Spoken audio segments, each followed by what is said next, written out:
એવામાં એમની નજર સામેથી આવતા સિંહ અને શિયાળના બિલાડી તરફ સિંહ અને શિયાળ જેવા પાણી પીવા જાય છે એવા નદીના પાણી ભરેલું મગર શિયાળને દબાવતું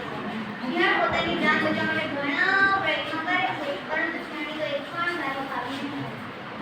સિંહ પોતાની રાણીને બચાવવા માટે પાછળ પાછળ જાય છે પરંતુ જંગલનો રાજા તો પાણીમાં લાગ્યા સિંહ તો હિંમત થઈને નદીના વેગો મારી બેસી જાય છે આ બધું દ્રશ્ય દરબાર ક્યાં નહીં જોઈ રહ્યા હવે સિંહ શું કરશે એ જાણવાની ઈચ્છા એમને હતી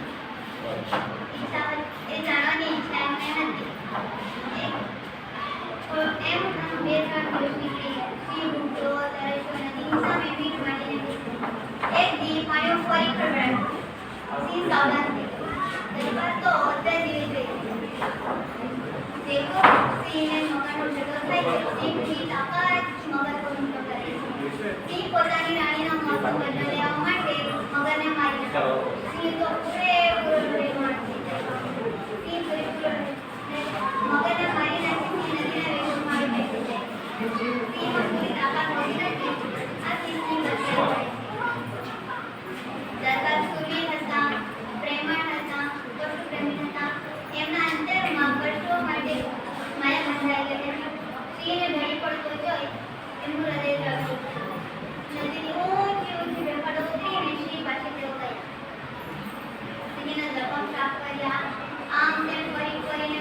વનસ્પતિના પાંદડા લાવી તેના વાટી સિંહના જખમ પર કાંટા બાંધ્યા સિંહના શરીર પર શીતળ જળનો છંટકાવ કર્યો સિંહ સહેજ આંખો ખોલીને જોયું તે એક પ્રેમાળ માનવીની સેવા ચાકરી કરી રહ્યો હતો એની જાણ હોવા છતાં સિંહે હુમલો કર્યો નહીં આથી દરબારને વિશ્વાસ બેસી જાય થોડી વાર પછી સિંહ પૂરેપૂરો ભાનમાં આવી ઊભો થાય પરંતુ સિંહના શરીરમાં થોડી પણ તાકાત હોતી નથી આથી સિંહ પાછો પકડાઈ જાય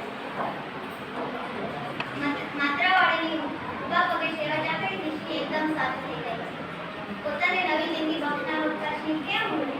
આ તો સિંહ તો દરબારનો પરમ મિત્ર બન્યો દરબાર જ્યાં જાય ત્યાં સિંહ સાથે ને સાથે પરગામ ખેતર વાડી સિંહ સાથે ને સાથે જાય ભૂખ લાગે ત્યારે જંગલમાં જાય ફરી પાછું આવી દરબાર પાસે આવતું રહે એટલે ભાઈ છે ને કે મિત્ર સિંહ જેવો હોવો જોઈએ પણ અહીંયા જોઈ તો સિંહ જ મિત્ર છે એક વાર દરબારના ઘરે તો ચોર આવ્યો બોલ્યા